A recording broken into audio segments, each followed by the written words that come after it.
Hello everyone and hello Pisces. Itong reading nito ay para sa February 2026.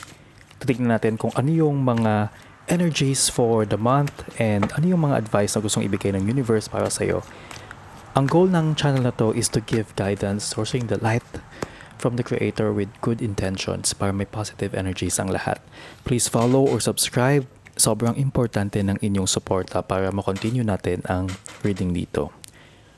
Pisces, in the past, you have the Six of Pentacles in reverse. Dati parang nalamangan ka o may hindi balanse sa palitan ninyo ng mga tao sa paligid mo. Baka ikaw yung laging nagbibigay pero walang bumabalik o kaya naman may mga pagkakataong nararamdaman mong parang kinokontrol ka gamit ang pera or pabor. Ramdam na ramdam mo yung pagod noon kasi parang ikaw lang ang kumakayod habang yung iba nakasandal lang sa'yo. Hindi naging patas ang sitwasyon kaya medyo naging mapait ang tingin mo sa pagtulong o pakikipag-ugnayan sa iba noong nakaraan.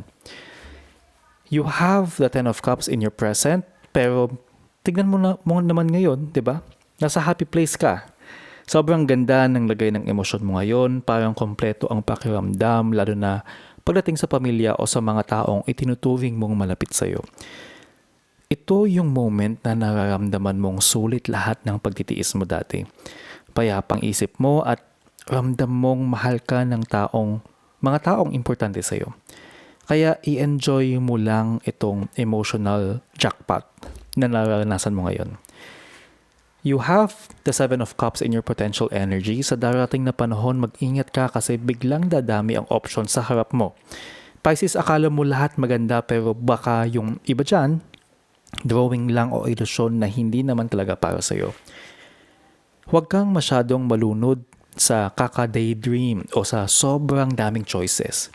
May tendency kang maguluhan dahil sa dami ng what-ifs. Kaya kailangan mong maging mapili para hindi ka mapunta sa maling direksyon o masayang ang oras mo sa mga bagay na walang basehan. You have the Four of Wands reverse as your advice. Ang payo ko sa iyo, huwag ka munang masyadong kampante o umasa na magiging stable agad ang lahat sa labas. May mga konting gulo o tension na pundasyon mo ngayon. Kaya ayusin mo muna yung sarili mong bakod or internal peace bago ka mag-imbita ng ibang tao o gumawa ng malalaking celebration.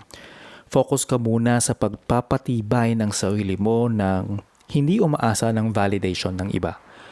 Hindi kailangang laging may party o laging perfect ang paligid. Ang mahalaga, matatag ka sa loob kahit medyo magulo o hindi pa tapos ang mga inaayos mo sa buhay. In your potential outcome, you have Three of Wands. Sa huli, magbubukas ang mga pinto para sa iyo at pakikita mo na ang bunga ng mga paghihirap mo. Lalawak ang mundo mo at magkakaroon ka ng pagkakataong sumabak sa mas malalaking opportunities na dati ay pinapangarap mo lang. Maghintay ka ng konti kasi darating naman yan eh. Darating yung barko mo. Magiging maganda ang takbo ng mga plano mo basta handa kang tumingin sa malayo at huwag matakot na lumabas sa comfort zone mo para abutin ang goals mo. Hindi mo kailangan magstay lagi kung saan ka komportable. Subukan mong lumabas doon para abutin ang mga gusto mong mangyari. Yung mga goals mo, hindi mo yan makukuha kung titigil ka lang kung nasan ka. Okay, Pisces. Sa usapan ng pag-ibig, naging one-sided ang dating relasyon mo o yung setup niyo noon. Baka ikaw yung todo bigay ng effort, oras at pagmamahal. Pero yung kabila parang tumatanggap lang ng walang pakialam sa nararamdaman mo. Naging unfair yung dynamics nyo dati at baka naramdaman mong parang binili lang yung atensyon mo o kaya naman ay ginagamit ka lang. Masakit man pero yun yung nagturo sa'yo na huwag basta-basta magpauto sa mga taong hindi marunong magpahalaga. In the present, you have 10 of Cups. Ngayon, ibang-iba na ang kwento. Kung nasa relasyon ka, nasa yugto ka, na sobrang saya at puno ng pagmamahalan at ito yung relationship goals type ng vibes kung saan ramdam mong nakahanap ka ng tahanan sa taong kasama mo. Kung single ka naman, masaya ka sa sarili mo at sa mga kaibigan mo. Feeling mo buo ka at hindi mo kailangang maghabol ng kahit sino para lang makaramdam ng ligaya. Kasi puno na yung puso mo. Puno ang puso mo ng love mula sa mga taong tunay na nagmamalasakit sa'yo.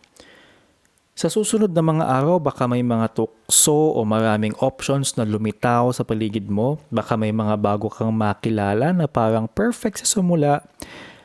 Pero kailangan mong timbangin kung totoo ba silang tao o pinapakita lang nila yung gusto mong makita. Huwag kang basta-basta mahulog sa matatamis sa salita o sa mga ideal scenario na nabubuo sa isip mo. May tendency na baging malabo ang vision mo pagdating sa love, kaya piliin mong manatiling gising ang diwa para hindi ka mabulag ng mga temporary na kilig. Sa love life mo, ayusin mo muna ang issue sa loob ng bahay o yung mga insecurities mo bago ka pumasok sa susunod na level. Huwag mong madaliin yung pagpapakasal o pagsasama kung alam mong may mga lamat pa na pundasyon ng tiwala nyo. Imbes na mag-focus ka sa kung ano yung opinion ng ibang tao sa pagpapakitang tao, pagtuunan mo ng pansin kung paano nyo gagawing mas solid ang pagsasama nyo sa loob. Ang totoong stability ay hindi nakikita sa pictures, kundi sa kung gaano kayo katatag kapag kayong dalawa na lang ang magkaharap. Ang potential mo dito ang kalalabasan nito ay relasyon na handang lumago at tumingin sa hinaharap. Kung magagawa nyo yung payo, makikita nyo na mas malayo pa ang mararating ninyo bilang magkapareha. At marami pa kayong pwedeng i-explore na bago sa buhay nyo. Para sa mga single, asahan mong may darating na bago na galing sa ibang lugar o baka isang tao na magbubukas ng pananaw mo tungkol sa pag-ibig. Magiging maliwanag ang direksyon ng puso mo at handa ka nang mag-commit na sa isang mas malaki at mas seryosong plano sa hinaharap.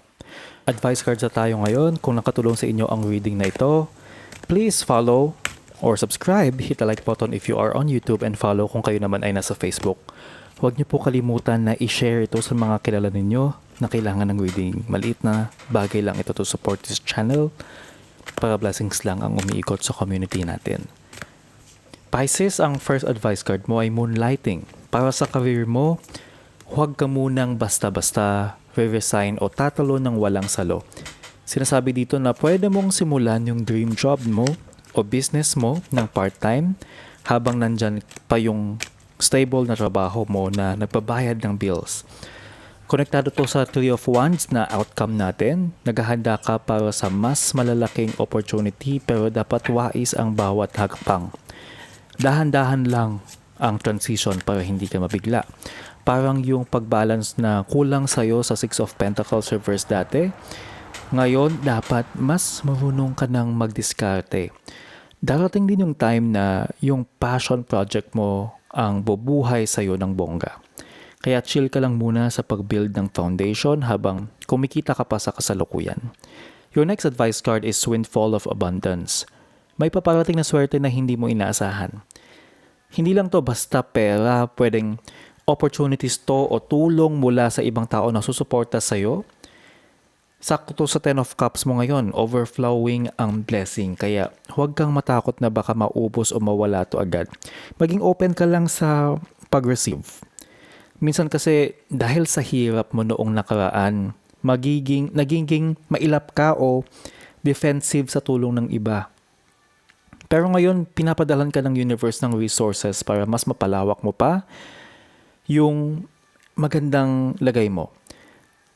Tanggap lang ng tanggap, bahagi yan ng reward mo. Your next advice card is self-sufficiency. Ang tunay na pagiging self-sufficient ay yung alam mong may source ka. Ang Diyos or ang universe. Hindi ibig sabihin na magpapaka-bitter ka at sasabihin, kaya ko to mag-isa at di ko kailangan ng kahit sino. Kundi yung pagiging humble na amining kailangan mo rin ng suporta at pagmamahal mula sa higher power at sa ibang tao. Connected dun sa Four of Wands first na advice card. Para maging matatag ang bahay o pundasyon, kailangan mong bitawan yung pride na ikaw ang dapat na gumalaw ng lahat. Payagan mong pumasok ang tulong at pagmamahal kasi doon na mararamdaman yung totoong seguridad na hindi nakadepende sa sarili mong kayod lang. Your next advice cards ay ang creative blocks. Yung feeling mo, stagnant ka o parang hindi ka makagalaw sa mga projects mo, bitawan mo yung pressure na kailangan perfect. I-offer mo lang yung gawa mo sa divine at isipin mong ginagawa mo to para sa ikabubuti ng mas nakakarami. Kapag inalis mo yung ego o yung takot na ma-judge, kusang dadaloy uli ang creativity mo. Makakatulong to para malampasan yung Seven of Cups na kalituhan. Imbes na ma-overwhelm ka sa dami ng idea o drawing lang na choices, i-focus mo yung energy mo sa kung ano ang makakatulong sa iba.